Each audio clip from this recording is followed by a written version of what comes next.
सो उनको जो एक दुर्भाग्य लगता था आज उससे भी मुक्ति मिल गई है। उनके साथ साथ वायनाड के लोगों को भी इससे छुटकारा मिल पाया।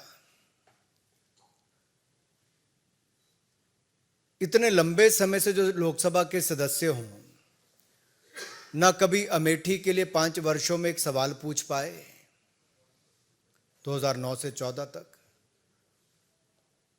और इतने वर्षों में मात्र 21 डिबेट्स में भाग लेना तो अपने आप में दिखाता है कि वर्ष उतने हो गए लेकिन उतनी डिबेट्स में पार्टिसिपेट नहीं किया। एक भी आज तक प्राइवेट मेंबर बिल तो लाने की बात दूर, लेकिन अपनी ही सरकार में 2013 में ऑर्डिनेंस को भरे चौराहे पर फाड़ देने का काम और नॉनसेंस बोलने का काम यह श्रीमान राहुल गांधी जी ने किया। वो सदा अपने आप को संसद से ऊपर, सदन से ऊपर, सरकारों से ऊपर, देश से ऊपर और न्याय व्यवस्था से ऊपर समझते हैं। और इस सेंस ऑफ एंटाइटलमेंट की जो बात कही, ये अपने आप में उन पर लागू होती है। अब एक बात पहले आई कि क्या 2 साल की सजा। देखिए मित्रों, 2018 में, मैं आपको 2018 में इसलिए लेके जा रहा हूं कि एसएलपी जब सुप्रीम कोर्ट में आई तो 2018 में उनसे रिटर्न माफी मांगी गई, लिखित रूप में माफी, और कोर्ट ने कहा भविष्य में सचेत रहना, ऐसी गलती मत करना। लेकिन 2019 में ही एक बार नहीं कई बार ऐसे झूठे आरोप तो लगाए ही। अभद्र भाषा का प्रयोग, अपमान करने का काम, अपशब्द बोलना, यह उनकी आदत सी बन गई थी। सभी चोर मोदी हैं ये बोल दो, किसी को किसी की हत्या के साथ जोड़ दो, कुछ भी कह दो, आपको तो कोई देश में कोई कुछ कर ही नहीं सकता, ये उनको लगता था, क्योंकि वो सब चीजों से अपने आप को ऊपर समझते थे। तो सूरत के कोर्ट ने तो याद करवाया कि 2018 में भी तुम्हें कहा था भाई, सुधार नहीं हुआ, उसके बाद बार बार आपने गलतियां की हैं, और एक सांसद जब ये गलती कर रहा है तो कुछ ना कुछ दंड ऐसा देना चाहिए कि अब भविष्य में ना हो।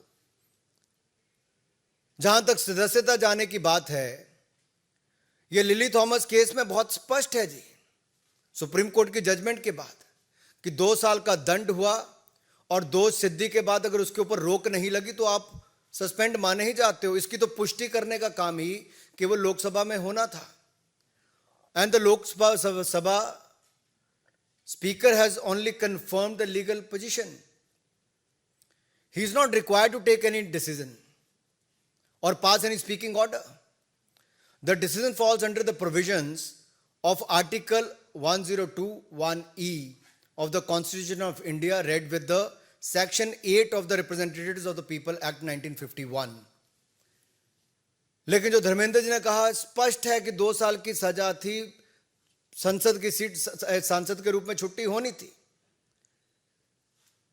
लेकिन यह सुनियोजित षड्यंत्र, सोची समझी साजिश कांग्रेस में किसने रची, राहुल जी आपको समझना पड़ेगा। इसकी जड़ तक जाना ही पड़ेगा। कौन है जो छुटकारा पाना चाहते थे? कौन है जो बैटरी ऑफ लॉयर्स कांग्रेस में? तो देखिए जी, राज्यसभा के सांसद और लोकसभा के इतने हैं जो बड़े नामी ग्रामी लॉयर्स हैं जी। क्या एक भी सही राय देने वाला कांग्रेस में नहीं बचा, मिला, या जानबूझकर गलत रास्ते पे डाला गया? ये छुटकारा कौन पाना चाहता था? एक तो मैंने कहा वायनाड के लोगों को तो छुट्टी मिल गई, अमेठी वाले पहले पा चुके थे, लेकिन ये काम, ये जो लगता है कि डायनेस्टी का होने तो मैं इससे ऊपर हूं, सबसे ऊपर हूं। दूसरा, मैं इस पे आपको ये कहना चाहता हूं, पार्लियामेंट में विनम्रता, धैर्यता, समग्रता, इन सबको देखा जाता है कि आपको एक सांसद के रूप में ये गुण आप में हो। ये भारतीय संस्कृति के संस्कार भी हैं, लेकिन आप पार्लियामेंट में कहते हो मैं बोलूंगा तो पार्लियामेंट चलेगी, नहीं तो पार्लियामेंट नहीं चल सकती जी। यानी कि आप पार्लियामेंट के कानून नियम से भी ऊपर हो गए। आप सुप्रीम कोर्ट के आदेश के बाद भी आप कुछ भी करेंगे और आपको पूछने वाला कोई नहीं होगा। ये असंसदीय उनका आचरण पहले भी रहा है, और ये अहंकार जो लगातार दिखता रहा, और ये सत्ता में थे तब तो ये नशा था कि अपनी ही पार्टी का ऑर्डिनेंस फाड़ कर फेंक दिया, और अपनी पार्टी को अपनी औकात दिखा दी थी कि कांग्रेस पार्टी की सोच को ये कुछ नहीं मानते। आज उसी पार्टी के अंदर किसने खेल दिया, आज इनको पता नहीं चल पा रहा। 13 सालों में मात्र 21 चर्चाओं में भाग लेना, यही नहीं एक भी सिंगल प्राइवेट मेंबर बिल, जैसे मैंने कहा, नहीं ला पाए। I can say he is the epitome of the unparliamentary behaviour and he himself agrees on many issues. अब ये डिस्क्वालिफिकेशन क्या पहली बार हुई? जो माननीय धर्मेंद्र जी ने भी कहा, मैं कुछ नाम आपके सामने रखना चाहता हूं। लालू प्रसाद यादव जी, सजा भोगी हुए तो इस्तीफा देना पड़ा। पहले चारा घोटाला में, तो अब जाकर तुम मुझे प्लॉट दो मैं तुम्हें जॉब दूंगा, जमीन के बदले जॉब, उसमें भी गए। ऐसे नहीं, आजम खान हो, मोहम्मद फैजल हो जो लक्षद्वीप के एमपी हैं, विक्रम सैनी, ऐसे बहुत सारे लंबी लिस्ट है जी जो सब ऐसे हैं। बट ये क्यों हुआ? राहुल जी की स्थिति क्यों आई? ये गलती एक बार नहीं बार बार की। और मैं कुछ आपके सामने आंकड़े जरूर रखना चाहूंगा, आवश्यक है। अगर आप ये देखेंगे, 7 जगह ये बेल पर है, जमानत पर है।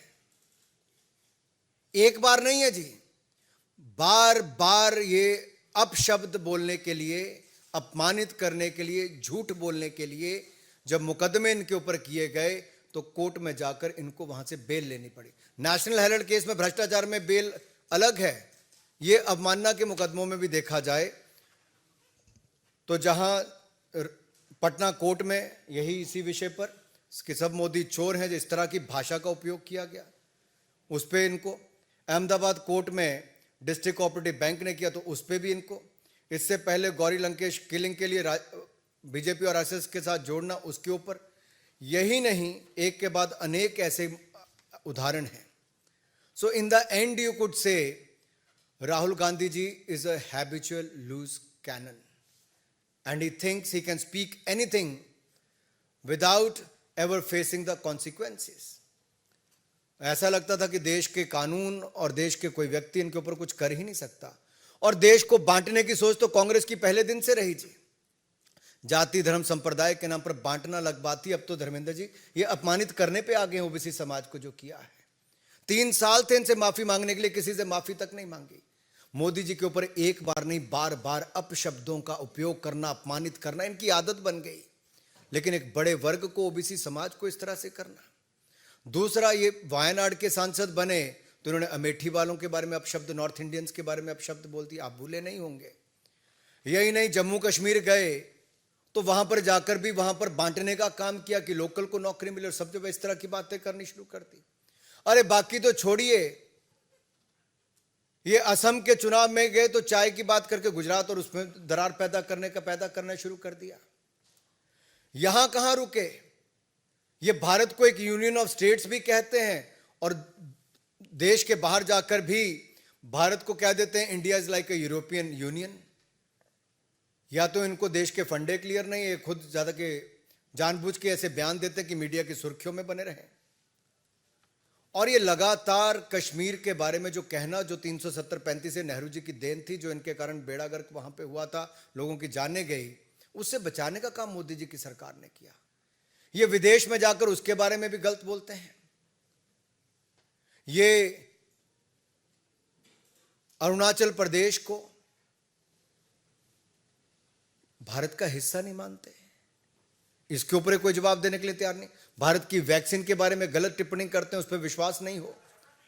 जहां मोदी जी की सरकार, मोदी जी सबका साथ सबका विकास सबका विश्वास इस पर काम करते हैं, ये लोग समाज को बांटने का काम, और विशेष तौर पर एक वर्ग को जो लगता है कि मोदी जी अगर उससे आते भी हैं उसको बार बार अपमानित करने का काम करते हैं। तो मैं तो इतना ही कहूंगा अंत में, अगर आपका कोई सवाल हो कि ये जो बहुत पहले से होना था ये अब होके रहा है, और ये एक बार नहीं, राहुल गांधी जी ने बार बार ऐसे अपराध किए हैं।